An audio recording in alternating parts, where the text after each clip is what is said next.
Lake Placid is a 1999 creature feature directed by Steve Miner. When a diver is killed by an unknown animal in a New England lake, an investigation is launched to find the creature responsible. But as the evidence begins to point to a crocodile, they all begin to wonder, where did it come from, and who will it eat next? But before we get into this crocodilian compilation, I just want to ask that if you end up enjoying this video, then please consider dropping a like and comment, and maybe even subscribe. And if you do, make sure to hit the bell icon so you never miss any of my videos. It would really help me out.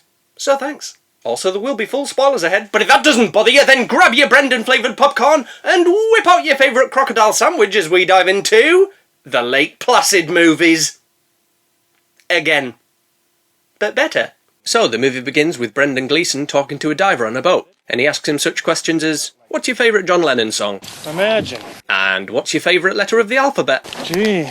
So, with the formalities out of the way, the diver jumps into the water while Brendan chows down on a Twinkie or 5. While our diver performs a beaver home invasion, something watches him from the murky depths thinking, I'm sneaking up on you, really slowly, but I'm doing it. Our diver gets the feeling he's being watched, so he turns around to find... Hee, it's only me, Ian the Terrapin. Before a beaver darts out of its den, on the way to the shop because it forgot to buy its wife a birthday present. But while our diver is sticking his head where the sun don't shine, he's pulled under by something and dragged to the surface. Brendan watches in shock, as he's never seen such a bizarre swimming technique. Help me! Something's biting me bum! Don't worry, I'll help you, Jeff. But then, oh no! It's only half a Jeff! Half a Jeff, unexpected half a Jeff. Can he ski or drive a van? Can he fuck? He's half a man. Look out, here comes half a Jeff. Help me, Brendan. I can't feel my legs, Brendan. Oh, is it night time already, Brendan? Bleh. I'm dead.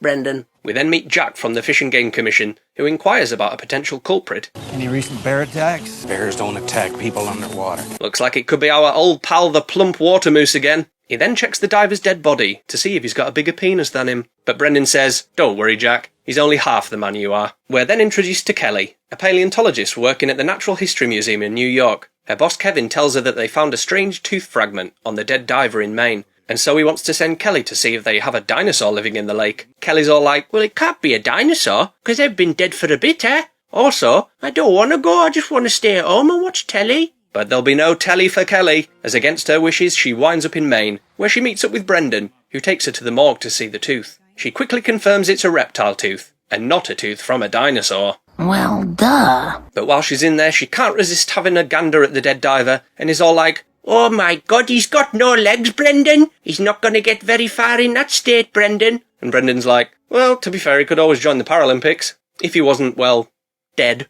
Kelly then meets Jack, and I have a feeling these two are going to grow to like each other. But in the meantime, the three of them go and visit the old lady who lives by the lake, played by the wonderful Betty White with a H, who is a bit mental and tells them that she killed her husband with a skillet to end his suffering, leaving everyone thinking, I think she's telling porky pies. So they head out to the lake to see if they can find any trace of our mystery creature, but instead, they find the head of a common water moose. Not very dangerous, unlike the plump variety, so unlikely to be the culprit. After setting up camp next to the lake, they're all surprised when someone turns up in a crococopter. It turns out to be an eccentric rich guy called Hector, who really likes crocodiles, and thinks that's what killed the diver. Out on the lake, and Hector tells Brendan he's fat, which is funny because of the irony. But before Brendan can sock him one, his canoe gets flipped, but no one gets attacked, so it was probably just another terrapin or something. Back on land, and Kelly speaks to her boss on the phone saying, Yes, I realize that, sir, but something flipped us over and I doubt very much if it was a mink. Yeah, she's right about that. Mink only flip land vehicles.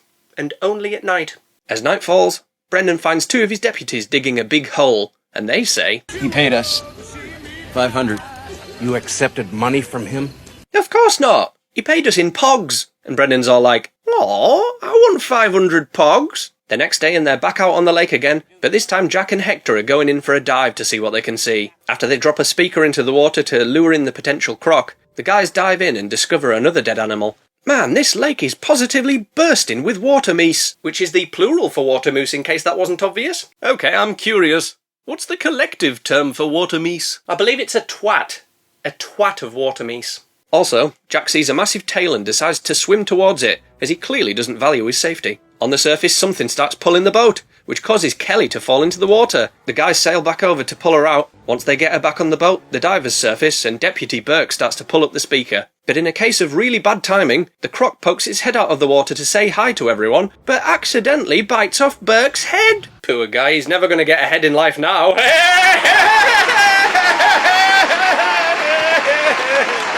Ah, thank you, I'm here all week. Back at camp, and Brendan is feeling sad after having lost his friend. So Hector tells him a dream that he had when he was a kid, where he was just a head lying on the ground, and the neighbourhood bullies would kick him around like a football, which does little to convince Brendan that he's of sound mind. If you think that's weird, I had a dream when I was younger that I had 2 dicks, which sounds great on paper, but the problem was one of them couldn't stop pissing.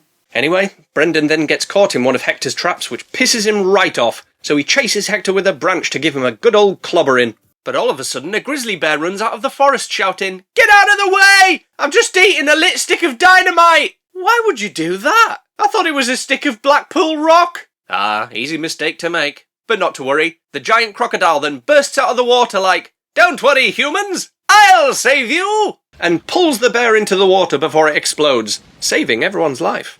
So now they know for sure it's a crocodile, they go back to talk to Betty White with a H, who in a shocking twist is friends with the crocodile, and even feeds it unprocessed steak on a regular basis. When Brendan and the gang confront her about this, she admits that the croc accidentally ate her husband, and she lied about it, leaving everyone thinking, man, she really doesn't understand the concept of criminal liability, does she? Brendan tells her she's under house arrest, and she calls him Officer Fuckmeat. That's Brendan Fuckmeat to you. Meanwhile, Hector is indulging his mania by going for a swim in the cove where he thinks the croc lives. And while he's treading water, he's thinking, hee, I'm gonna wee in here, and no one will ever know. Until he turns around to find himself face to face with the croc. But unbeknownst to him, the croc is just curious. And it's all like, where are you going? I just want to play. Hector then lets loose an inflatable as a distraction, and the croc thinks, ooh, a chew toy, before grappling onto the leg of the helicopter thinking, ooh, a flying chew toy. Back at the camp, Jack is not happy that Hector put one of the deputies in danger. Your last little stunt, Mr. Crocodile. That's Hector Crocodile to you, sir. So Jack thinks the only way to save the day is to kill the croc, but Hector and Kelly convince him to at least try and capture it alive. So they come up with a plan, which involves borrowing one of Betty White with a H's cows and hanging it from the helicopter as bait. Brendan pulls out his standard issue grenade launcher in case something goes wrong and they have to annihilate the cow. And at first, it doesn't seem like the plan is working, with Kelly saying, She looks like a giant tea bag. well, if the cow's a tea bag, and it's already got the milk, so all they need is some sugar and they'd have a complete cup of moo. As they're just about to give up, the croc shows up on the radar, and as it gets closer to the cow, Kelly enjoys pointing out the obvious. She's mooing! It's a cow. They moo. Do they?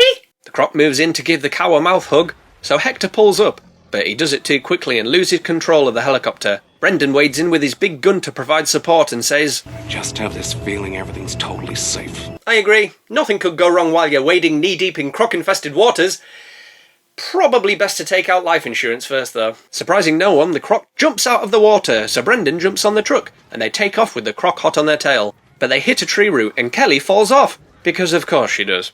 The croc whips round and knocks Kelly into the water with its tail. So with nowhere else to go, she tries to swim towards Hector on the downed helicopter. The croc is having a blast as it's finally got someone to play with, so it follows Kelly back into the water. Kelly dives underwater to try and lose the beast, and hides behind a submerged tree. But the croc loves hide and seek, so it pretends not to notice her, before saying, surprise! Which shocks Kelly so much she gets her foot stuck in the tree roots. Fortunately for her, the croc also gets stuck on the tree and starts panicking, which allows Kelly to get free. She swims to the surface and makes it to the helicopter. Now Kelly and Hector have lost sight of the croc, but it just loves showing off, so it tries to jump through the doors of the helicopter, but gets stuck in the process, and is like, okay friends, I'm not playing anymore, I'm stuck, can someone help me please? The humans are amazed to find that the croc only wanted to be friends all along, so Brendan steps forward with his gun planning to explode the helicopter to free it. But Hector and Kelly protest as their new friend could get hurt in the process. Fortunately, Jack finds the middle ground and decides to tranquilise the croc, so they can take it somewhere safe and sort things out properly. But then, without warning, a second crocodile attacks Hector, so Brendan blasts it with his grenade launcher. The big croc says, ooh, sorry about that. That was Barry, and he was a right shit, so you did good, Brendan. So the croc gets taken somewhere safe, Brendan goes to hospital with Hector because they're friends now, and Kelly and Jack go for a drink somewhere because they're thirsty as fuck. End of movie. After rewatching it, I think I can safely say that Lake Placid is my favourite giant croc movie. It's just got it all. It's thrilling, gruesome, very funny, and at a brisk 82 minutes you can watch it and still have time to watch the 5 direct-to-video sequels? Good lord. Lake Placid 2 is a 2007 creature feature directed by David Flores. Years after the events of the original, the residents of Black Lake are once again faced with the threat of giant crocodiles, so the local sheriff teams up with a big game hunter to stop them. So the movie begins with these two fellas on a boat, taking water samples for science and shit. Red Hat asks his mate Beer Belly why he doesn't quit this job and move to Hollywood, because his peerless acting ability and charming personality would surely make him a star. I got into this line of work so I could meet sexy eco-warrior chicks who don't shave their legs. But there'll be no hairy legs for Beer Belly, as he's swiftly plucked off the boat and resurfaces with one arm CGI'd off. Red Hat tries to help him get back on the boat, but like a lizard in distress, his other arm detaches, leaving Red Hat thinking, "Oh no, I hope he's okay." We then meet Sheriff Smarmy, and his son Scott, who is more interested in this girl playing with her dog than he is talking to his dad. Honestly though, who plays with their dog that close to someone's house and doesn't go and say hi? Fucking rude it is. So the sheriff heads off to work and Scott keeps ogling the girl until... So why don't you talk to her already? Jesus, Dad, don't you gotta go to work or something? Yes. So why don't you talk to her already? I'll talk to her when I want to talk to her.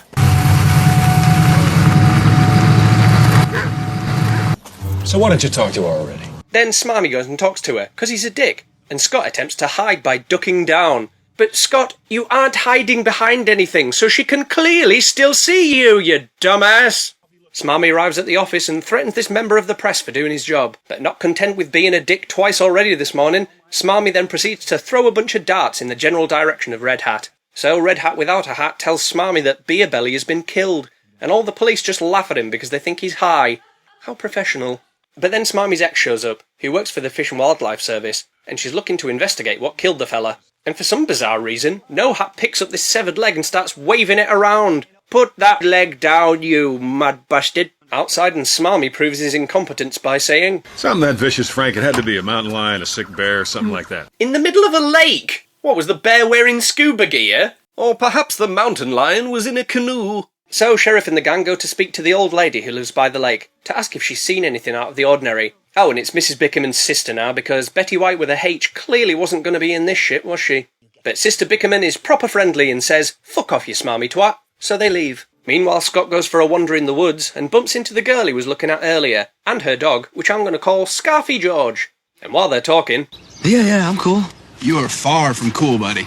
Whoa, where did douchebag McVest come from? So this Neanderthal knobhead is Kerry's boyfriend for some reason, and I'm glad I'm not there with them because I would not be able to stop punching him in his annoyingly arrogant face. Back to the sheriff on the lake and they get attacked by the croc, but bloody hell, the visual effects are bad. Very bad. Amazingly, none of them get eaten, so they get back on land and a seaplane lands next to them. It's the shittest CGI plane the world has ever seen. Anyway, it turns out to be some big game hunter who I'm going to call Van Pelt. He and his hunting buddy, Fake Scar Phil, heard about this crocodile from a reporter and want to kill it. Elsewhere, Scott and the gang have met up with some more croc fodder, one of which is that funny fella from Monster Man, which is actually a really fun movie. I might do a video on that at some point. So, Douche Vest McPest leads them to the lakeside, and while they have a splash about, Scott goes for a nice quiet walk on his own, thinking, I enjoy nature so much, and oh no, I have slipped and fallen over. Oh, and I've got me feet wet.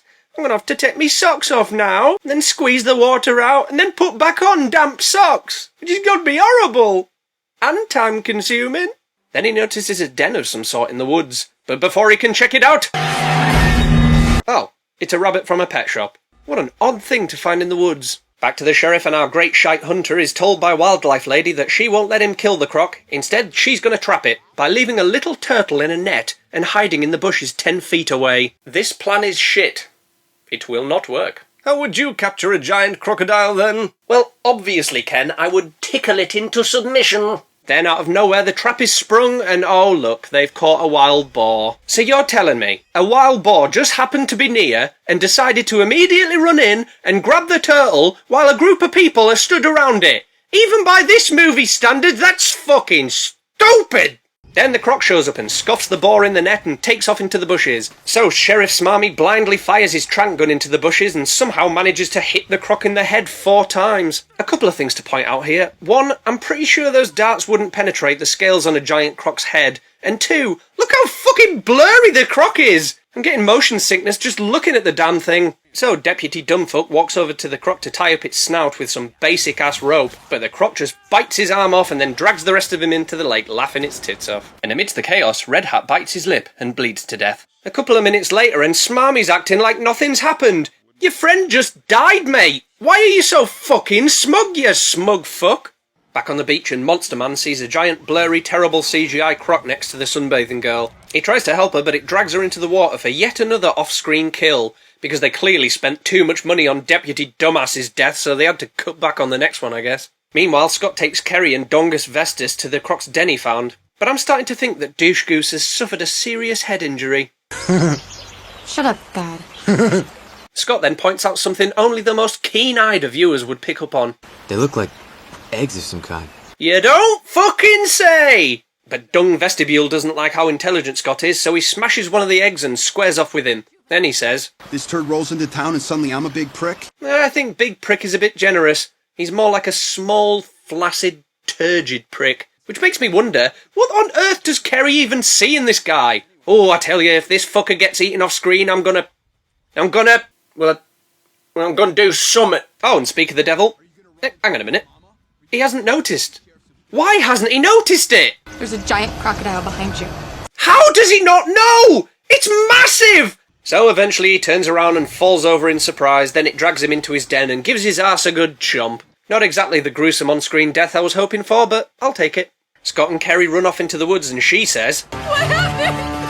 What is that thing? It's a bloody crocodile! You even said it was a crocodile, so why are you asking? And also, you know what happened? You were just there!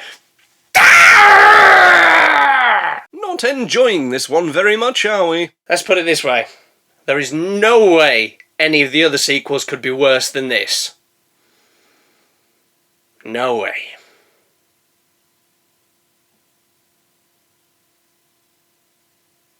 I know there's a worse one. Back to the sheriff and they're looking for the croc, with Van Pelt flying his totally real plane to get an aerial view. So Smarmy asks if Van Pant is a good pilot, and Phil says, He's crashed 3 times already. Once was even into an elementary school. Poor kids. Oh, so he flew a plane into a school and killed a bunch of kids. Ha ha ha! Oh, that's fucking hilarious. Let me just go and throw up from how much I'm laughing. Who wrote this goddamn movie? Get me a cup of tea while you're up, will you? So they try and harpoon the croc, but they fail because they're useless. And Van Pant says, I paid for this operation, so I want to get the kill shot, and starts flying towards the croc. So he's planning to shoot it from the plane which he's flying. But as fake Scar Phil tries to harpoon it, he accidentally hits Van Plonk's plane. The split second he flies between them. So Smarm and Phil jump off the boat and Van Penis bails out of the plane into the water. They all manage to swim to the shore with the croc floating slowly behind them. Then Phil jumps on its back and kills it with a machete like it's just another day at the office. That evening they're celebrating Phil's kill, and now he's topless you can get a proper good look at how rubbish his scars are. I mean, look at them! It looks like someone just slopped a load of peanut butter on him. Anyway, Phil is annoyed at Van Parrot being a dickhead, and says, I'm not friends with you anymore, and you know what, I'm going to tell folk that I saw you drinking piss out of a boot round the back of B&Q. Later that night, and another croc turns up and pokes its head into Van Pratt's tent to have a loud nom on his ankles while he's sleeping. But he wakes up and freaks out as you would. So Phil helps him out of the tent, but for some reason, waits for the croc's head to be free of the tent before attacking it, which unfortunately costs Phil his life. Back to Scott and Kerry, and they find Monster Man lost in the woods, but one of the crocs sneaks up on them and chases them up a tree, where they all manage to fall asleep, on a branch, in the rain, with a giant croc down below. Hey, I don't know. Unlucky for Monster Man, he falls backwards off the tree, landing on the croc's back. But he doesn't realise he's on the croc's back because he's a fucking imbecile. So the croc drags him off into the bushes for yet another off-screen kill. Ugh. So Scott comes up with the genius plan to drop down from the tree and run away, which just flat out cannot go wrong. Except it immediately goes wrong, and they get surrounded, until Scarfy George rocks up and distracts the croc so they can get away. Luckily, they run into Sheriff Smarmy with a grenade launcher, and he blasts one of the beasties' heads off. 2 down, 1 terrible CGI mess to go. So Smarmy leaves the kids with Sister Bickerman instead of just taking them home for fuck's sake. And she says, You know your dad's a dumb doofus, don't you? And Scott's like, well, he may be a smarmy prick, but at least he's not a miserable, decaying wretch. So Smarmy heads back out to the croc den where he plans to lure it in and blow it up with some explosives. And despite the kids only being there for 5 minutes, Sister Bickerman gets offended by their youth and attractiveness, so she decides to feed them to the croc by the dock, because she's a cock. Kerry realises something's up though and tries to get away, but somehow is overpowered by this decrepit 90-year-old woman, which is fucking outrageous! But thankfully the old bag loses her balance and ends up being eaten by the croc herself, thank God. So the croc chases Scott and Kerry back to the house, but gets bored and decides to go and pester Smarmy and the gang instead. It chases Wildlife Lady into a log, and she stabs it through the throat with a machete. Job done. So her and Smarmy share a really awkward kiss, as if they'd never kissed a human being before in their life. Van Pump then falls off his log because he's stupid, but while he's hanging upside down, plot twist, there's a fourth croc, and it bites his head off, and then conveniently stands next to the explosives. So Smarmy just fires a grenade at it, and both the croc and its nest go boom. So the day is saved, Scott and Kerry get together because of course they do, Scarfy George shows up again because he's a very good boy, and Wildlife Lady asks Smarmy if they want to go for dinner. So finally give me a second chance at another date, huh? On one condition. What's that? Stop being such a smarmy cunt. End of movie. Well, that's one Lake Placid sequel down and only 4 to go. God help me. Lake Placid 2 is a really awful movie. And an even worse sequel. The acting is terrible, the script is terrible, the visual effects are terrible, it's just all-round terrible. Lake Placid 3 is a 2010 creature feature directed by G.E. First. When a family move into the old Bickerman house on Black Lake, their young boy discovers a bunch of baby crocodiles nearby and decides to feed them in secret. But as the crocs begin to grow, so do their appetites, putting the residents of Black Lake in peril once again. So the movie begins with the usual sweeping aerial shots of Black Lake and, wahey! Michael Ironside's in this one. Well, that's a good sign. Maybe I won't need to crack open the shippy after all. Little did he know, but he was being lulled into a false sense of security. The poor bastard. We then see a smooching couple hitching a ride in the back of a truck, but they're so desperate to ride each other that they ask the driver to let them off. Stop the truck! You can leave us here! It's fine! Jesus, if this guy was any more cocksure, I'm pretty sure he'd be an actual cock. So they get off the truck, and while they're walking through the woods, the fella is having a nice big whinge. What are the chances we're gonna get lost and, we're gonna die horribly? Well, according to my calculations, there's an approximate 0.3% chance that you'll die horribly, so don't worry, you're all good. Anyway, they get to the lakeside and jump in for some naked lake loving, oh yeah. But almost immediately leave the lake for some naked land loving, oh yeah. But joke's on them because they're pulled back into the water one at a time and devoured by a bunch of mini crocodiles. And they are so cute and so deadly. It seems your horrible death calculations were a bit off. Yeah, thanks a lot, you severely out-of-date phone bastard! We're then introduced to Daddy Blue Shirt and Laddie Green Hat, who are apparently father and son, but I just don't believe them. So after telling the kid to go inside, Dadman stands at the end of the dock and has a flashback to an event in the previous movie that he wasn't there to witness, before returning to the house himself, and what the hell is that? I'm not having that dead head on my wall, Fred. Might fall off while I'm in bed. Nah, man, put the bugger in the shed, before I fill you full of lead. We then meet Dadman's wife, and damn! Did people still have flip phones in 2010? That's mental, that is. She then walks over and opens the fridge to find a chainsaw in it. Nothing odd about that. I keep my chainsaw in the fridge too. Right next to the bacon. And me slippers. We then find out that Dadman is actually the nephew of Sister Bickerman from Lake Placid 2, and he's inherited her house after her pathetic demise. Then Sheriff Sam Fisher turns up and immediately makes the movie better than the last one. So he says, Hell, I'd like to know what your aunt was doing feeding wild crocs. Well, she was lonely. And Michael's like, oh, that explains why she was feeding human beings to them then. Oh, no worries, I'll see you later. Meanwhile, the kid follows a lizard which leads him to the lakeside and gets eaten by a CGI crocodile rendered with Microsoft arse. Ugh, it looks as though the visual effects haven't improved much since the last one. So the crocs introduce themselves to the lad saying, hello, young fella, I'm Snappy, and this is my sister Scaly, and our younger brother, Brian. We then jump to 2 years later and the kid goes for a cycle around town, which is the most obvious town set since Wrong Turn 5, which actually came out 2 years after this, but anyway. I mean, why not just film it in a real town? Surely it would be more efficient than, building a shit one, but what the hell do I know? Moving on. So on his way home he stops off to visit the crocs he's been feeding on a regular basis, which is a very bad idea. And I don't know what's more irresponsible, keeping it a secret or not removing the packaging from the meat before feeding the bloody things. Alright, I think it's about time we crack open a good old can of shippy.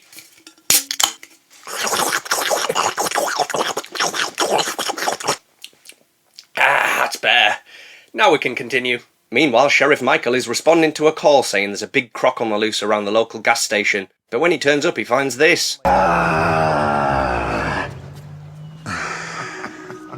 Cheeky bastards! If I was a sheriff, I'd punch him in the... Iron Flank Michael never disappoints. Back to the family home, and what the fuck is that sat next to the babysitter? Anyway, she tells him the same thing I tell myself every morning. Oh, you smell like dead goat. Go take bath. But he just lies to her and says he needs to go to the shop to buy some Penny whistlers and moon pies. while she just stands on the porch holding whatever the fuck that thing is. I wish she'd get rid of it. It's freaking me out! So the kid wanders into the store, which is the settiest set I've ever set my eyes upon, and we're treated to some downright rocking meat theft.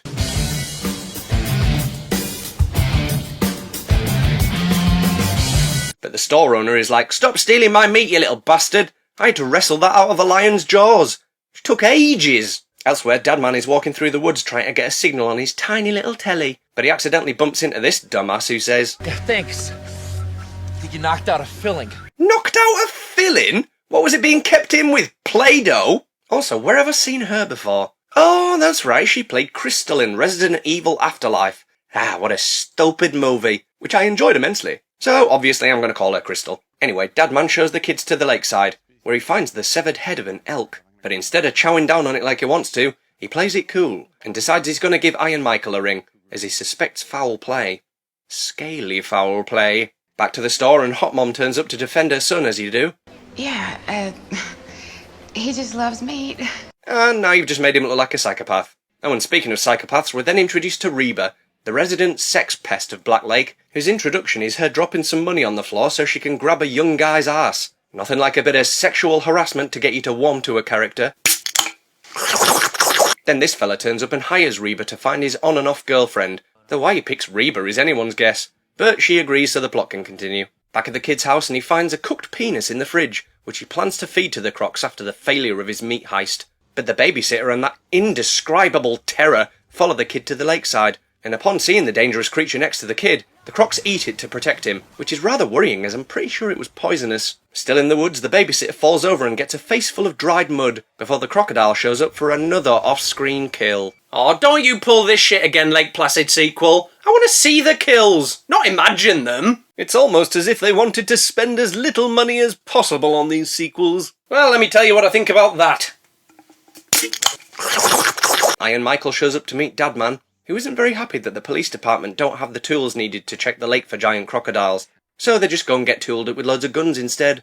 Arriving home, Hot Mum wonders where the kid is, before him and the babysitter show up covered in blood. Also, correct me if I'm wrong here, but her wounds do not seem consistent with that of a crocodile attack. I'm pretty sure her arm would have been ripped off, and her purse stolen. Back on the beach, and desperate Dick decides to sunbathe right below the blonde girl so he can look up her skirt because he's a creep. I tell you, he better have an on-screen death or I'm gonna...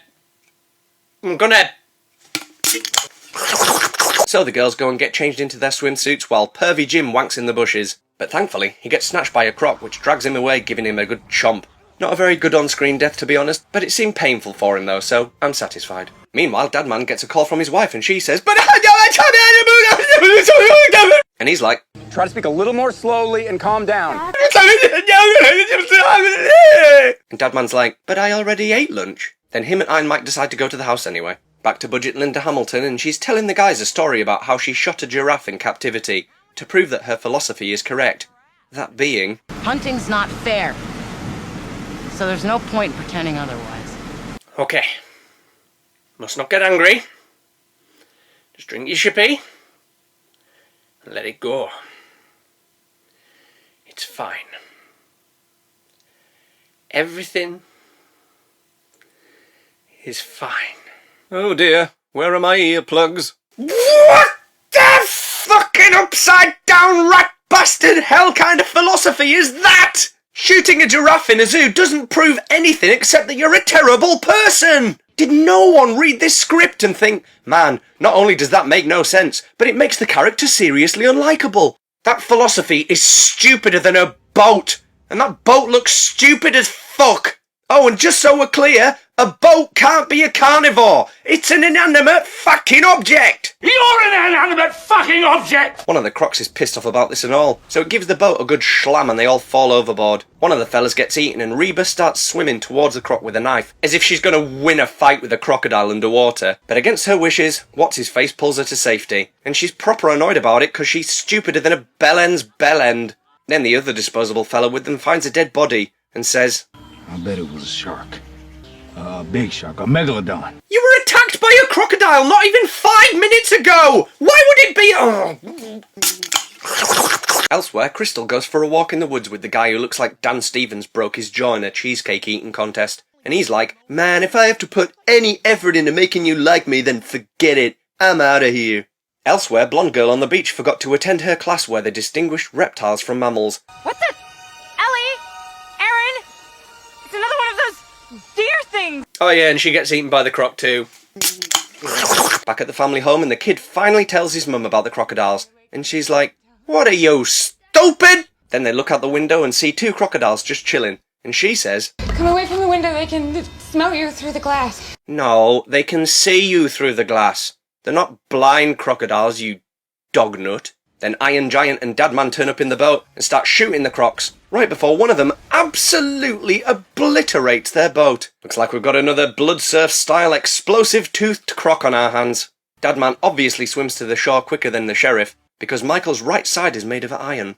But Michael manages to slow the croc chasing him by jamming a paddle in its mouth. Thankfully, he makes it back to the house relatively unscathed. A bit soggy, mind you, but all limbs intact. Meanwhile, Crystal and Mang Stuyvens return to the beach to find the blonde girl's gone missing. So Crystal starts getting worried and Mang says, Is this what you wanted? A bit of time away from the world? I wanted to forget about Pred for a few days.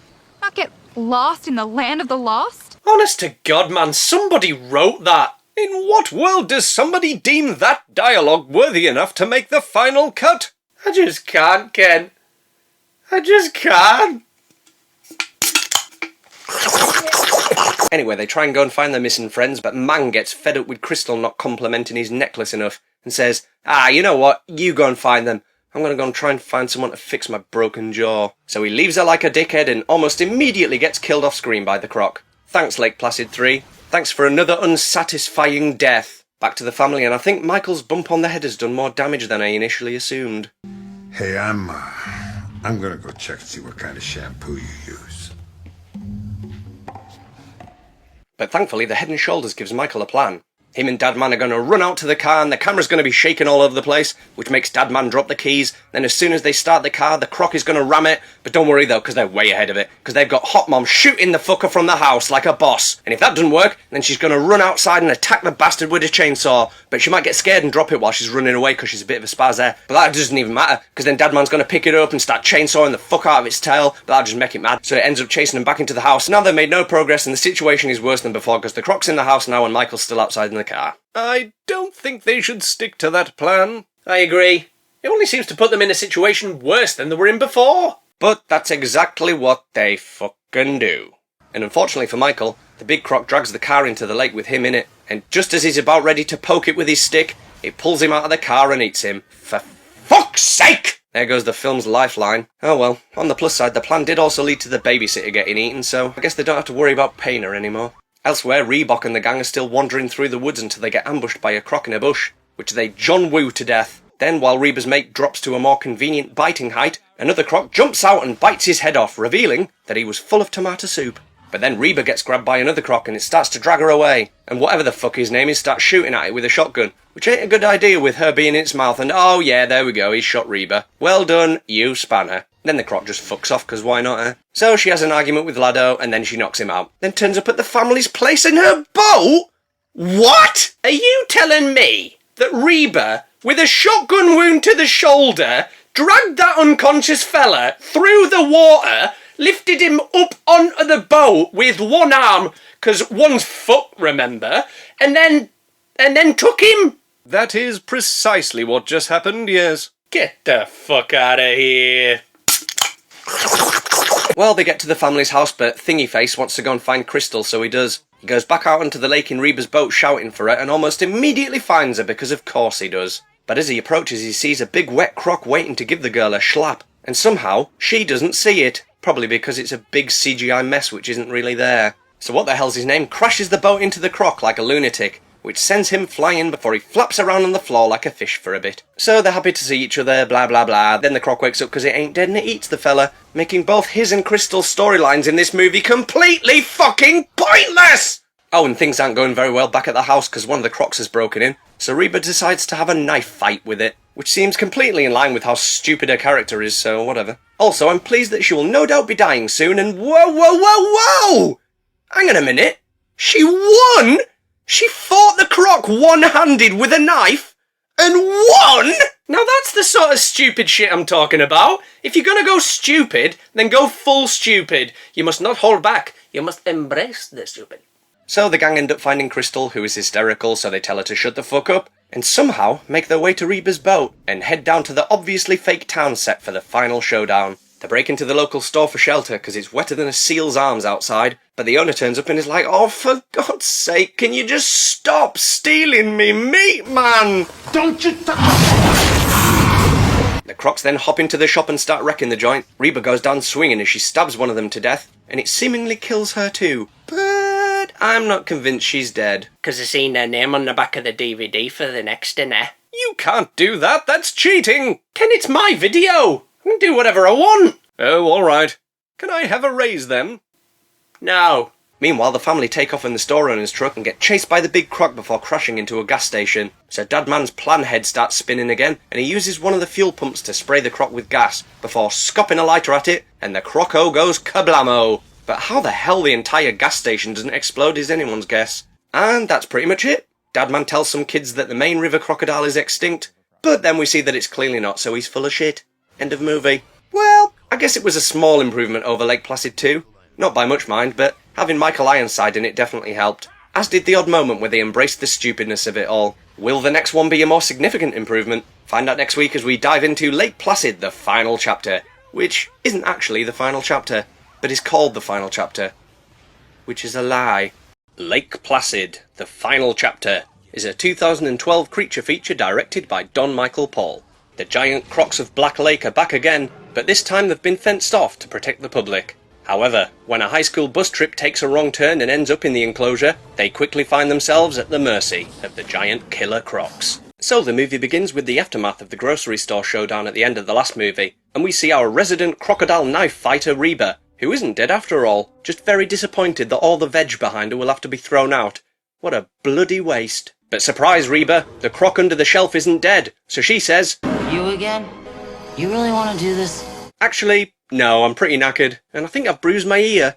Can we just leave it and go home? But Reba ain't falling for its lies, so she kills it with a throwing knife, before we awkwardly cut to the title card. Now, is it just me, or did the CGI crocodile actually look a bit better than the last one? I wouldn't say better, exactly. More like a bit less crap. Fair enough. And also, Reba throwing the knife at the crocodile's the sort of stupid shit we're after, so keep it up, final chapter. You're off to a half-decent start. We then see Reba on a boat with the new sheriff lady, and a fella who wants to catch one of the crocs for science or something. Oh, and Reba now works for the Fish and Game Commission, apparently. So Reba manages to trank one of the crocs, and the fella goes in after it with the most pathetic dive I've ever seen. Then they tie up the croc and cart it back to shore, and somehow, Reba and the fella are now completely dry. They aren't the only ones. I used up all my shippy on the last video. Oh, guess I'll just wait until the next delivery arrives.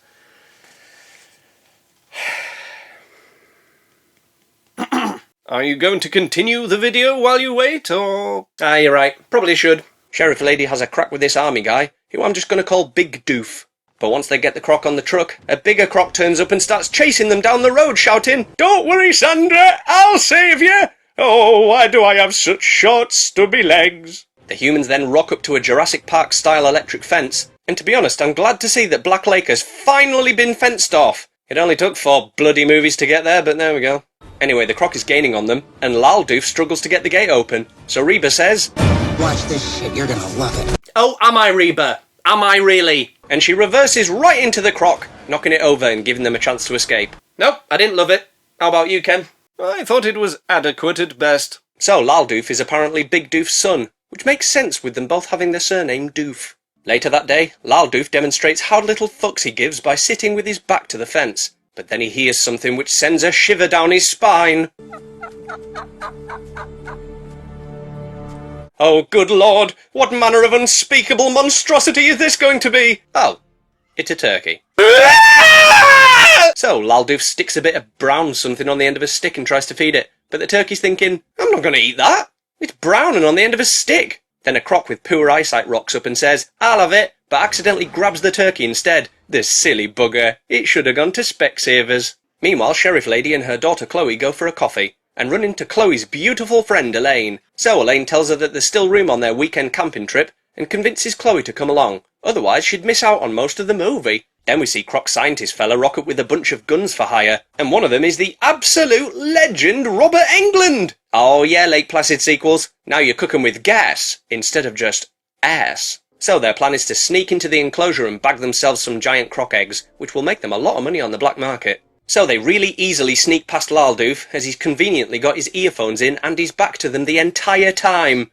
What a bloody cabbage. Back to the sheriff, and they're having a town meeting about the crocodiles, but the townsfolk aren't happy with their snappy neighbours, especially this guy. We want those damn things dead. You swore up and down it was safe. I am British, and cannot act very well. So Sheriff Lady tells them that the army has built a fence to keep them in, so they should stop whinging about it, go home and drink a nice tall glass or shut the fuck up. Then after the meeting, Big Doof asks Sheriff Lady to dinner, because they used to date a while back, and she's like, well, I was going to have a wank and watch Columbo tonight. Not at the same time, mind you, but, yeah, dinner sounds good too. Elsewhere, Chloe's chatting to her friends about the book she's been reading. Then this rodent walks over and says, Who reads?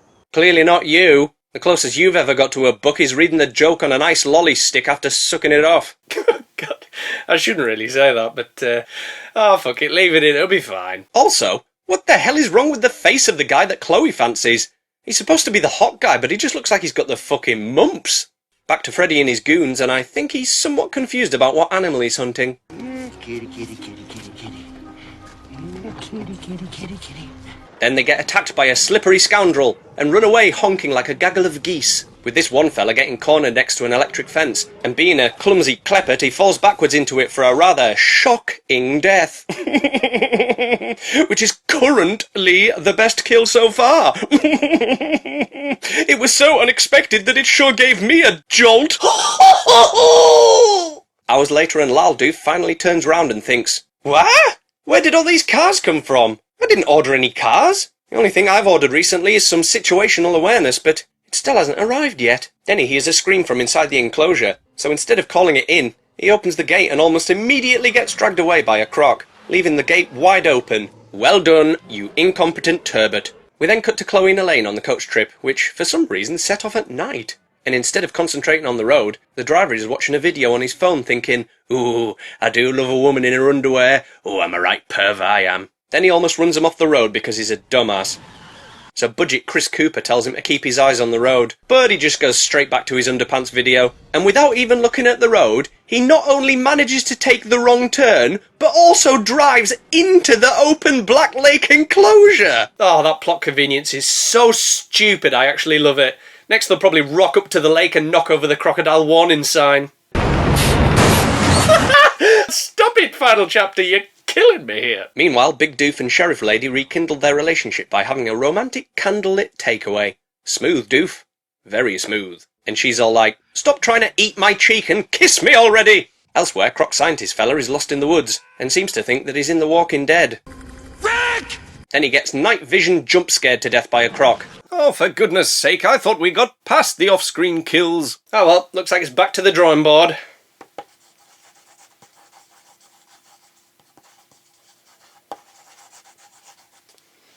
I drew a crocodile's head with the body of a pizza. So, Chloe's having a chat with Mumps about his bulbous face, and he actually seems like a nice guy. So, as is tradition in these movies, I give him about 10 minutes before he turns into a dickhead. Bloody hell, that wasn't even 5 minutes! Which, incidentally, is what she said. Then, these two girls decide to go for a freezing cold night swim like a pair of Egypts. But the bus driver just walks over and casually starts pissing in the lake, saying, "Hi, ladies." Which I thought was funny as hell. But they don't think it's funny, so they get out. And the driver is so distracted by his own lack of shame that he forgot to look down, because there's a big croc down below and it bites his knob off, and then gives him a good thrashing, making it quite the bloody kill. I like it. In the morning, budget Chris Cooper, who I'm going to call Sniff Pooper, He's looking for the bus driver, but he can't find him anywhere because he's dead. Then Mumps rocks up on a jet ski and asks if anyone wants to go for a ride. Unsurprisingly, Rodent jumps at the chance, and Elaine says, She does have a great ass, though. Filthy, but genuinely arousing. Elsewhere, Reba, Sheriff Lady and Big Doof meet up with Deputy Norville and find the gate to the enclosure is open, and Lal Doof is nowhere to be seen. Lady finds a big old trail of strawberry jam on the floor, and Reba says it's fresh, so there must be some toast nearby, and they follow it. Back on the lake, and this dumbass gets so excited by Mumps snogging Rodent that his boner knocks him off his jet ski. Then he gets shredded by a cyclone of baby crocs, which are as adorable as they are vicious. Meanwhile, Chloe is having a walk in the woods when she finds Little Doof on a platform in the trees. Apparently the croc just had a harsh word with him instead of eating him. He then points out that they're all inside the enclosure, and Chloe's like, I picked the wrong week to quit sniffing glue. Down on the beach, and the crocs are thinking, we've kept our presence quiet for long enough. It's time to wreck some motherfuckers. So they start munching folk left and right, with this one guy practically exploding like a fleshy piñata. Back to Sheriff and the gang, and they find a croc chilling by some rocks. So Big Doof fills it full of lead, so he can pop its mouth open and have a good ratch around. He then pulls out a nice spine and ribs combo. Then Sheriff Lady says, What is it? I think it was Gary. Who's Gary? How the fuck should I know? So the young'uns and Sniff all meet up and walk through the woods looking for help. But instead they find an abandoned hunter's camp, with a dead hunter having a good chinwag with a croc in a tent. The croc is annoyed that they interrupted the conversation, so it chases them, and Rodent accidentally springs one of the hunter's traps and gets hung upside down, before the croc shows up and bites her head off. Chloe is still running for her life, but the silly bugger doesn't look where she's going, and she ends up falling into a big pit thinking, oh no, I have fallen into a pit with a deceased man. Surely this situation cannot possibly deteriorate further. Oh, it has. Oh, dearie me. Lal Doof then turns up to find Chloe holding back the crocodile's jaws with her bare hands, which is so ludicrous it made me choke. So Lal Doof throws a big rock at it, which bounces off and nearly smashes Chloe in the face. Then she finds a tranq rifle, shoots the croc, and then beats it unconscious with the butt of the gun. Man, this is one inept crocodile. I've seen more effort to kill someone from a guinea pig. Then the rest of the teens find the headless rodent, with Elaine thinking, oh well, at least they didn't eat her great ass. Filthy. Elsewhere, Sheriff and the gang are combing the lakeside when they find the croc scientist fella, who isn't dead after all, but is missing a digit or two. So they hop off the boat and Reba says, Normal, tie up the back of the boat. We need first aid here. also keep an eye out for any crocs. And stop saying you're on it! Back to Chloe in the death pit, and she hears a phone ringing from inside the unconscious croc's mouth. So she opens it up to reach inside. And I can't believe it, but we've actually got a scene of suspense in a Lake Placid sequel. Not particularly good suspense, mind you, but suspense nonetheless. So she gets the phone and rings her mum to tell her that they're inside the fence. But then the phone gets cut off just before Lal Doof turns up with a rope to get her out of the hole. Reba and the gang aren't too lucky though, because their boat is rammed by a big croc and they all fall off into the water and have to swim to shore. Reba makes it back and shouts, Norville! You've gotta swim faster! Then he immediately gets eaten. Poor Norville. He just wasn't on it fast enough. Then croc scientist fella gets pulled under a bus and chomped by a sneaky one saying, I ate your fingers and now I've come back for the rest of you. So yeah, he dies for real this time. Back to the teens at the hunter's camp and they're cooking some soup over a fire. Then Lal Doof finds a boat key in the tent. And in a decision which boggles the mind, he tells everyone he's found it by tossing it in the soup. Then immediately picks it out of the soup. Why the fuck did he throw it in the soup? Anyway, they reckon the boat can't be far, so they walk down to the lakeshore, and sure enough, they find the boat. And wouldn't you know it, there's a Freddy on board. They tell him they found the boat key, and Mumps says, Can you swim back here and get it? He's only 20 feet away, just throw in the damn key. But no, instead Lal Doof decides to swim over with it. Then the rest of them follow, apart from Sniff Pooper, as he doesn't want to get his nose wet, so he decides to just stay back and get eaten. So they take off on the boat and Freddy tries to get friendly with Elaine, but she's like, fuck off Freddy, you fucking drunken fucker! So Freddy takes them to the old Bickerman place and we find out that he's actually part of the Bickerman family too. Bloody hell, this family's got more members than a sex toy shop.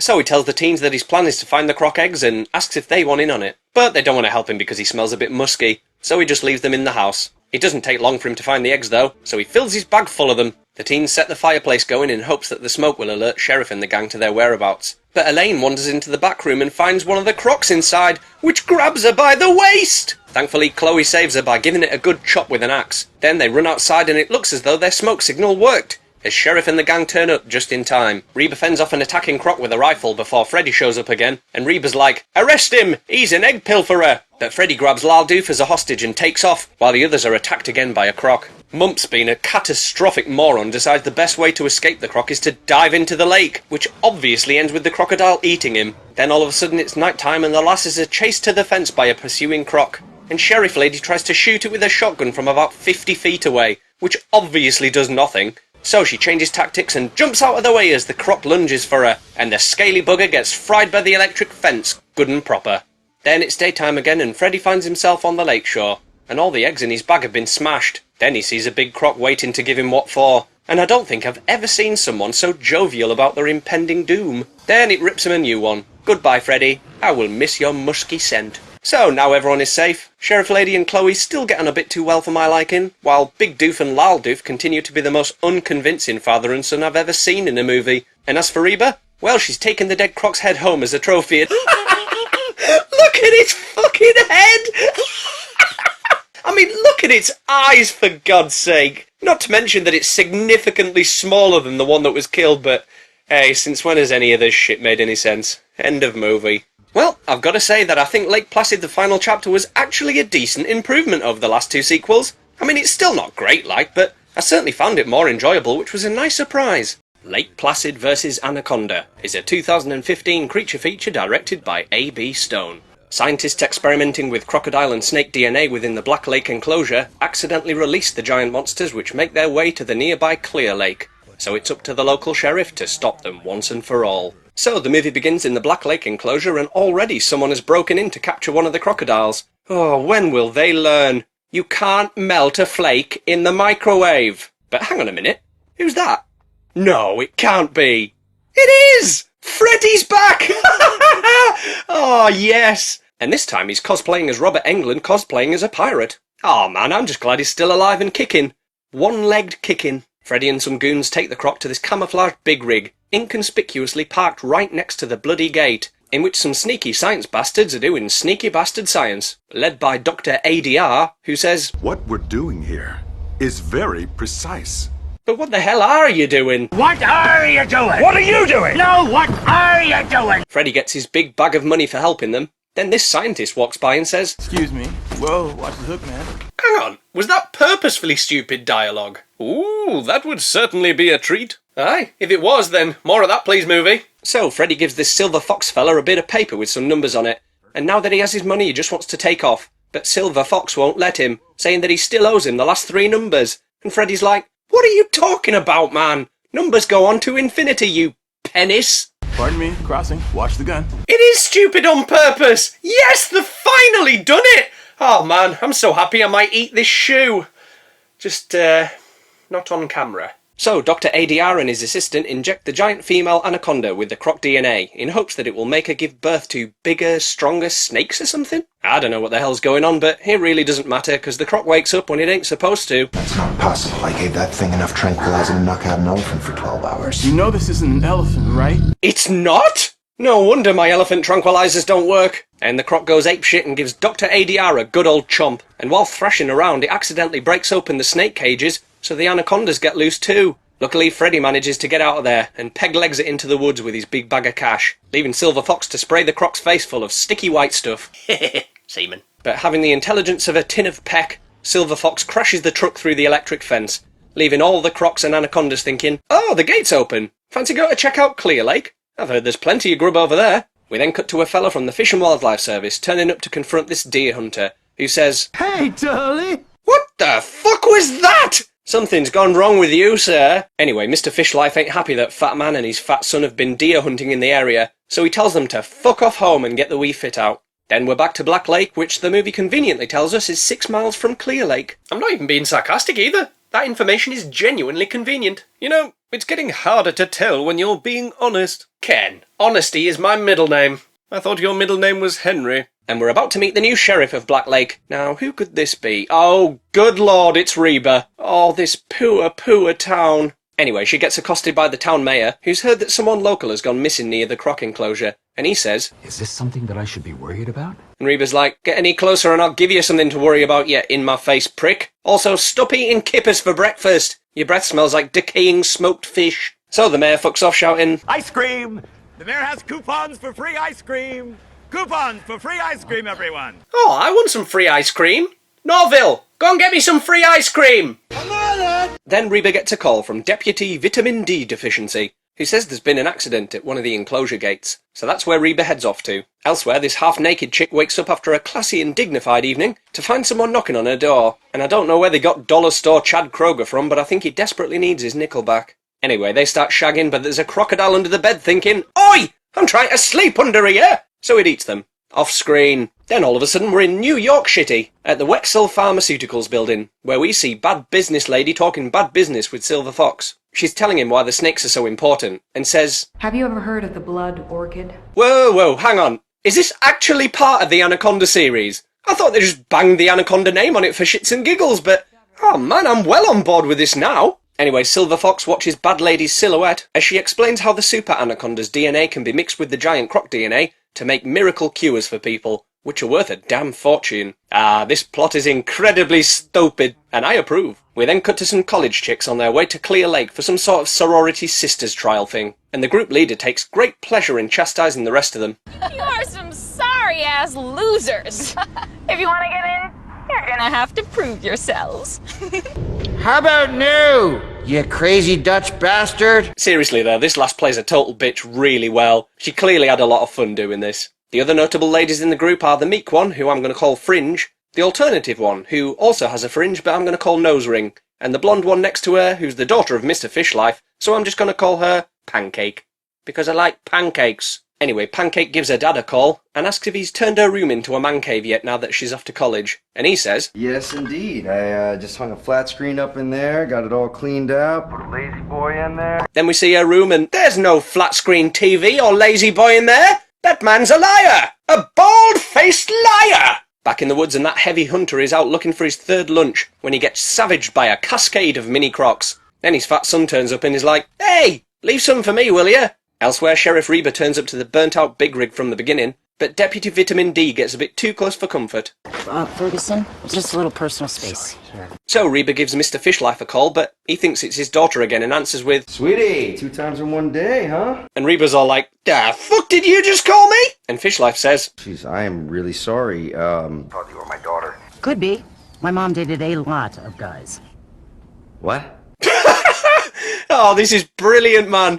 I actually quite like Reba in this one. And the laughs just keep coming, as the college chicks are now at the beach, and Blondie is having a hoot being a bitch. That's it, you're out. You didn't make it. Come on, leave. I'm just kidding. You can get back in line. Get back in line.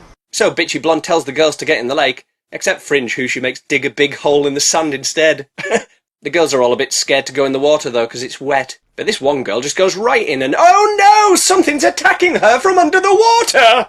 But it just turns out to be a couple of jocks, who have apparently been holding their breath underwater since the girls got there. Pancake and Nose Ring then get a short scene of character development, which is both unexpected and appreciated, while the other girls get hammered and arse about, quite literally. I mean, there is a lot of ass in this movie. Meanwhile, Mr. Fishlife meets up with Reba, and they wait for Deputy Vitamin D to finish having his daily 2 o'clock sick. Then they go to the burned-out big rig and discuss the possibility of the crocs escaping from the enclosure. But Fishlife finds that the tracking system has mysteriously stopped working, which Reba agrees is odder than an armadillo with no armour.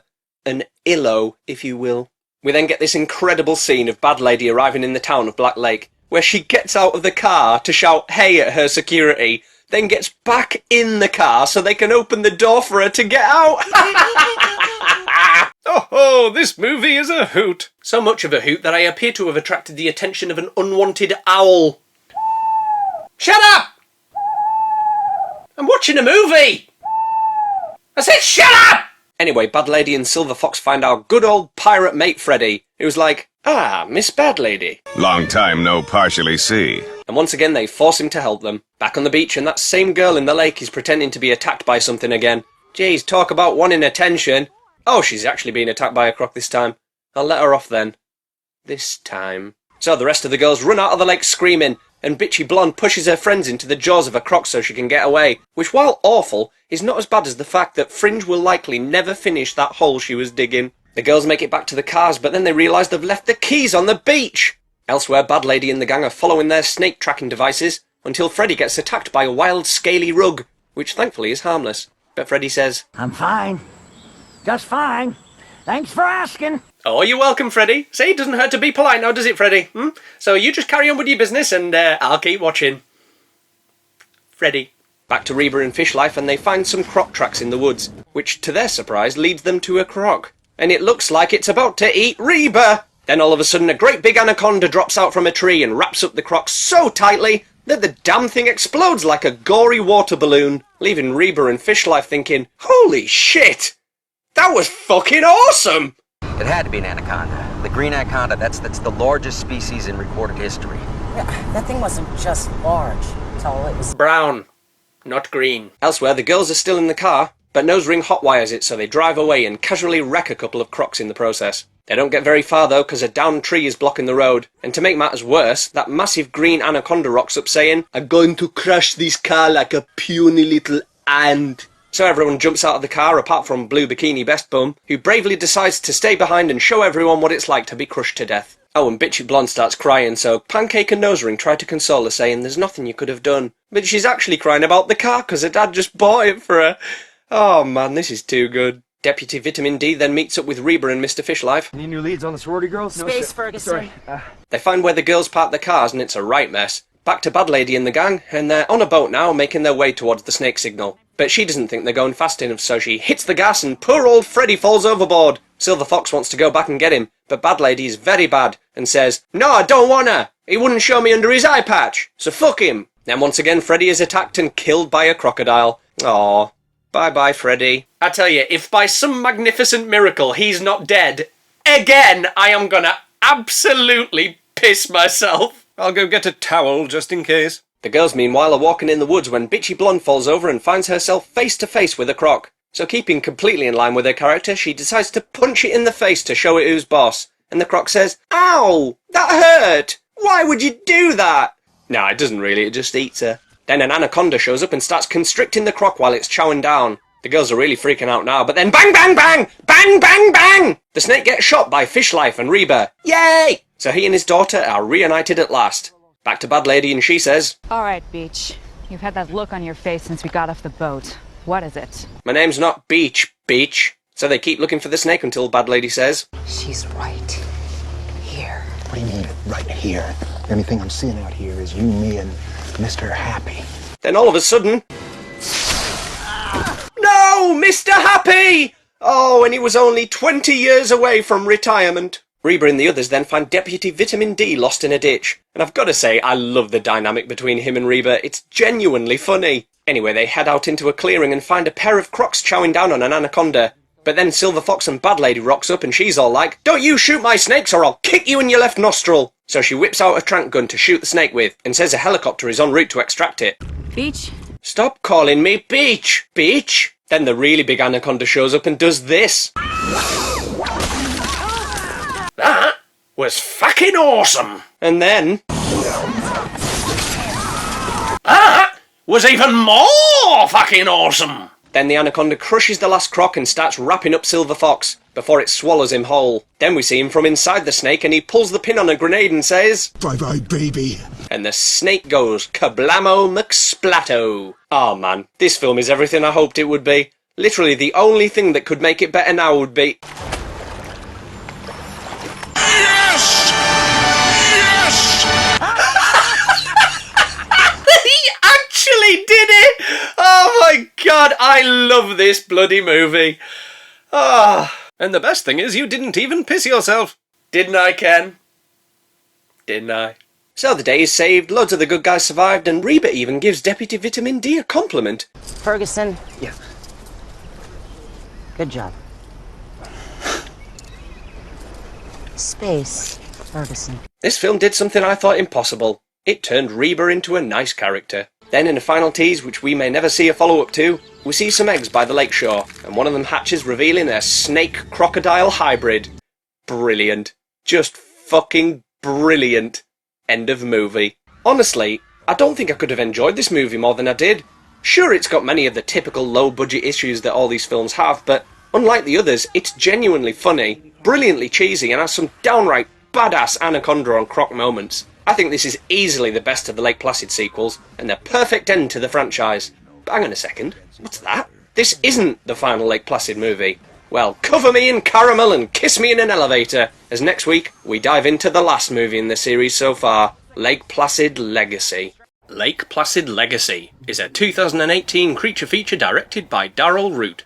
A group of environmental activists are offered a large sum of money to uncover the secrets of a secluded island, but end up becoming trapped and hunted by a giant crocodile. So the movie begins with some credits which don't know whether they're coming or going. I mean, do you want us to see these damn credits or not? Make up your mind, movie! Then we're introduced to our merry bunch of characters, except none of them are merry, and calling them characters is a bit generous. But anyway, they're sitting in a van planning to break into a big company building and hang a banner over the side of it. Because they're environmental activists, you see, which automatically makes them the most likeable and relatable characters we've seen in a Lake Placid movie. Oh, by the way, I was being sarcastic. One girl in the van, who I'm going to call Little Miss Questions, or just Little Miss because it's easier, must be a journalist or something because she's questioning them about their plans and says... So that makes break and enter okay?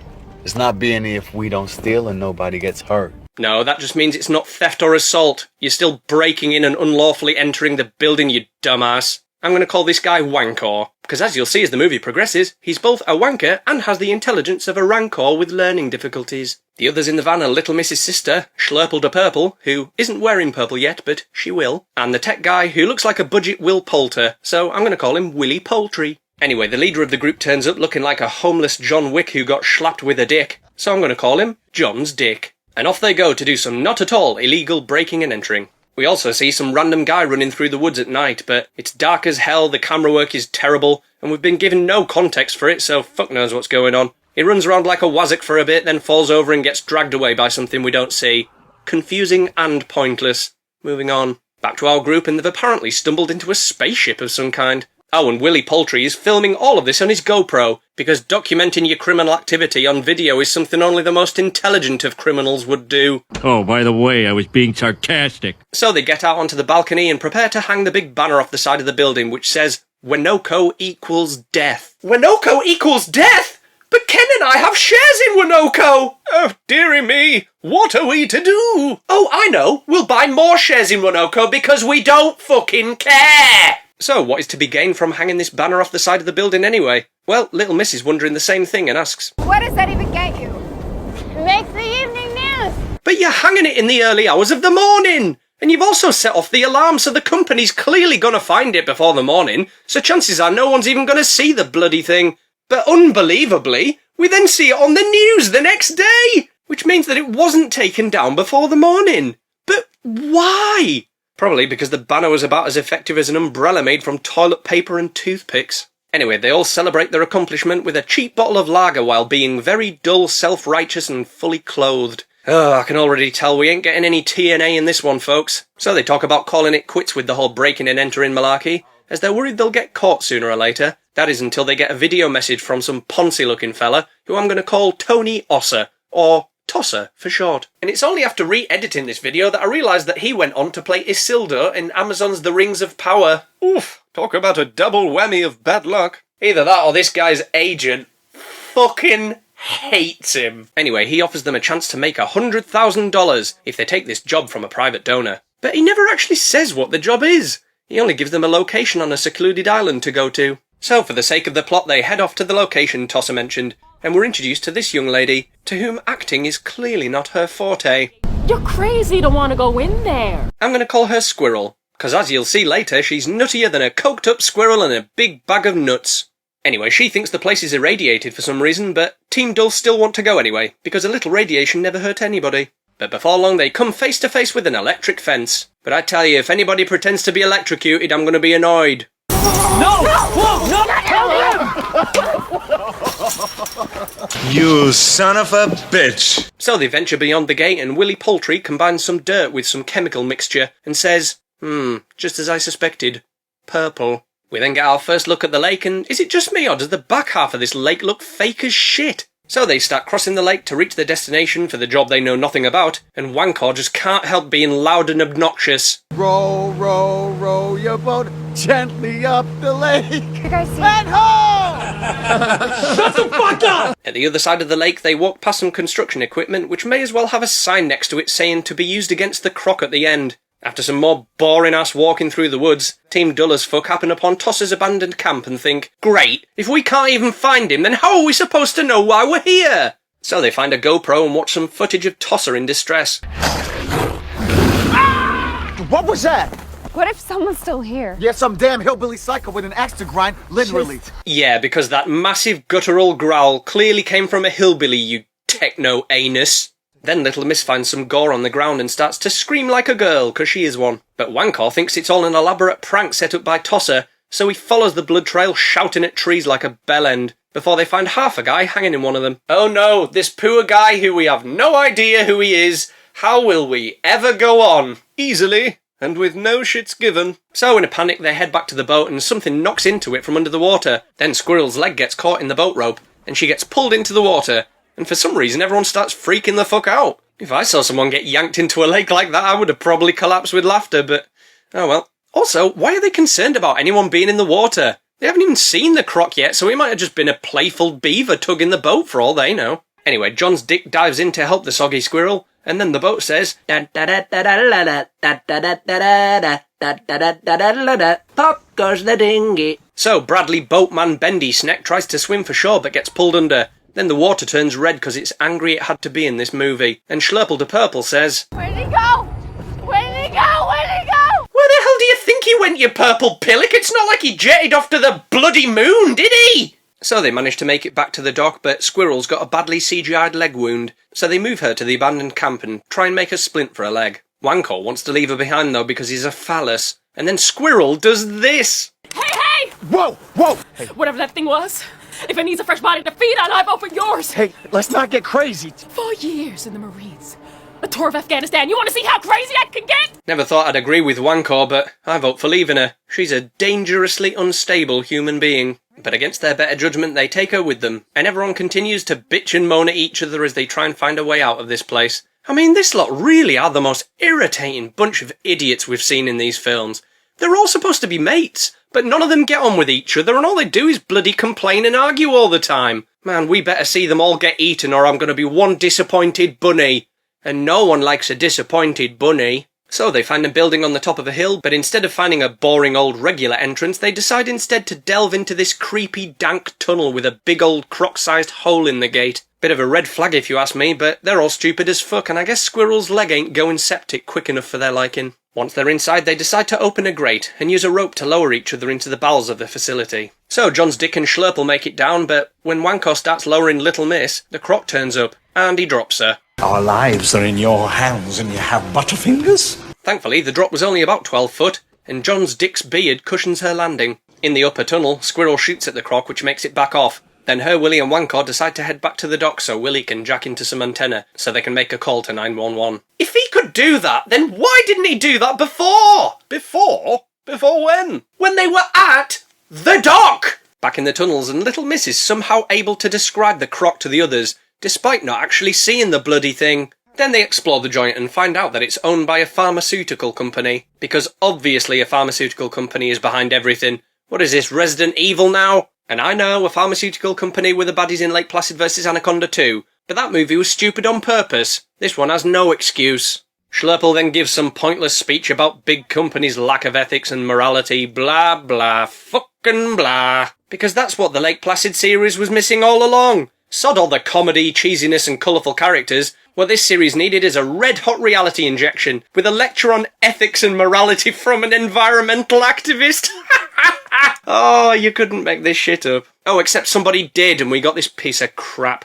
Back to the others, and Wankor continues to cement himself as one of the most unlikable characters in the series. Look, I never really liked you, Billy, but God made geeks for a reason.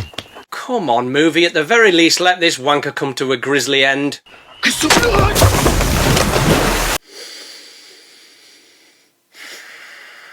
So Willie and Squirrel take off into the woods and just so happen to come across a communications building in a clearing. How convenient. Squirrel then tells Willie to go on without her, but he doesn't want to leave her, so she pulls a gun on him and says, Run, or I'll shoot you myself. You don't have to tell me twice. Bye then, you psychotic bitch. So Willy legs it to the building and Squirrel pulls out a flare and starts goading the croc. Then all of a sudden she's in a tunnel. What? She was just in the woods. How the... Oh, it doesn't matter. The film then tries to give her a brave last stand against the beast, but she's been a psychopath for most of the movie, so why would we even care if she gets eaten? Anyway, she does, and once again it's off screen because, of course it is. Back to Little Miss Schlurple and John's Dick, who after wandering around in the dark for longer than necessary run into Tosser. Yeah, I forgot he was in this movie too. So Tosser tells John's Dick that he smells like balls, but also that the job was just a setup, so he could beat them to it. Beat them to what? What was the job? This is intolerable.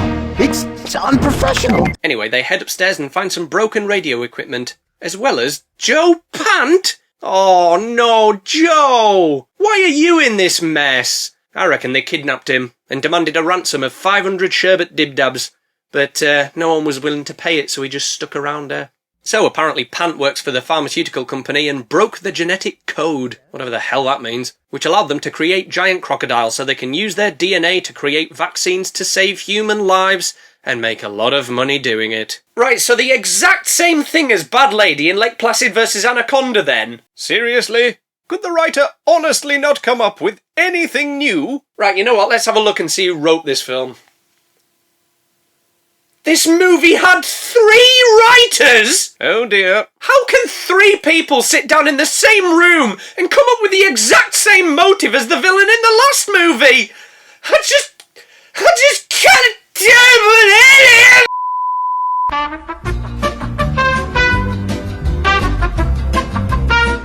Anyway, all of a sudden Willy comes through on the intercom and says this about Squirrel. She sacrificed herself for me. No, she didn't! She threatened to kill you! So Willy says his 911 call managed to get out before it cut off, and if he can use the radio equipment to do it again, maybe some help will be able to find them. But then he sees something outside. And prepare yourselves, because I guarantee you haven't seen this level of brain-shredding bullshit before. He looks through the window of the door and sees the croc's eye looking back at him.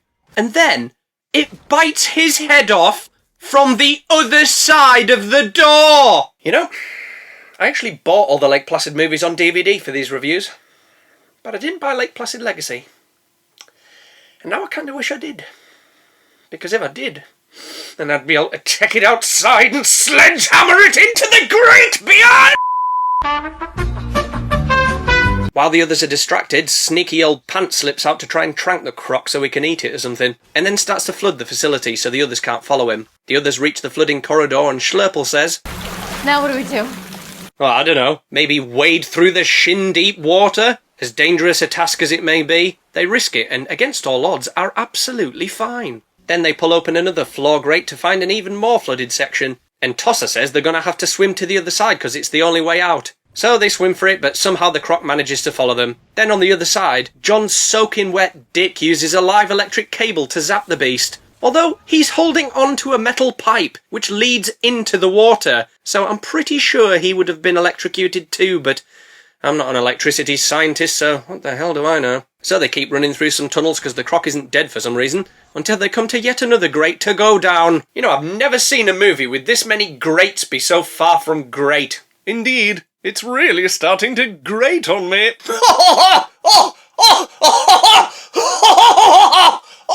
Tickled by your own joke there, Ken?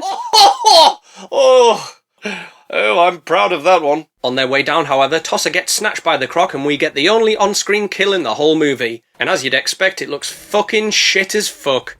The rest of them manage to find a way out, except it's blocked off by a big gate. And now the croc's outside? What the fuck is that? Is it teleporting now? Back to Pant and he finds the croc's den, but he's quickly bitten in half off screen because the croc is inside again now.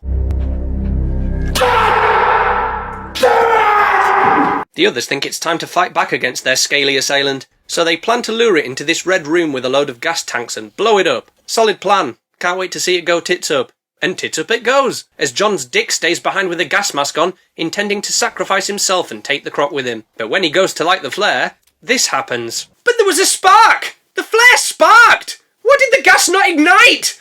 Oh, then again, I'm no gas scientist, so what the hell do I know? So the croc kills John's dick off screen, as we all knew it would, and the sisters find a way outside pretty much right away, and the croc chases them to the construction site, where Little Miss acts as the bait, while Schlurple uses the digger. Called it. to pin the croc in place while they break open a fuel tank next to it and blow it up with a lighter. Then, because my poor little brain hasn't suffered enough, they make the sanity-severing decision to swim out of there to the other side of the lake, in the dark. Oh, and there's another giant croc close behind them. I guess that explains how it was going from place to place so quickly. Still doesn't make it any less shit though, does it? Go fuck yourself, Lake Placid Legacy. End of movie. Well, I can't believe it. We actually have a new champion when it comes to the worst Lake Placid movie. But not only that, Lake Placid Legacy is so awful that it's actually given me a newfound appreciation for Lake Placid 2 and 3. I mean, don't get me wrong, those are still really bad sequels, but at least they attempted to keep the same cheesy tone as the original, and actually tried to entertain the audience. Lake Placid Legacy feels like the creators had no intent to entertain at all. It's just a dull, passionless mess with a franchise name slapped on it. Or to sum it up short, it's shitter than shit wrapped in shit. And you know what? One day, I'm sure I'll rewatch all the previous Lake Placid films again. But this one, I'd rather cut my dick off with a spoon. So, the Lake Placid movies, what did you think of them? Did you like them? Did you loathe them? Let me know in the comments below, and until next time, here's some outtakes for you. And whip out your favourite crocodile sandwich. Crocodile sandwich? We did defeat a crocodile sandwich. Do they? Do they? Sounds like duvet. Do they? Huh? Do? I agree. Nothing could go wrong while you're in the middle of a lake. Was the croc? Was the croc? Oh God! Oh, I had a weird echo then. It was like meow meow meow meow meow meow meow. That's me being like eaten from the waist down while tickling.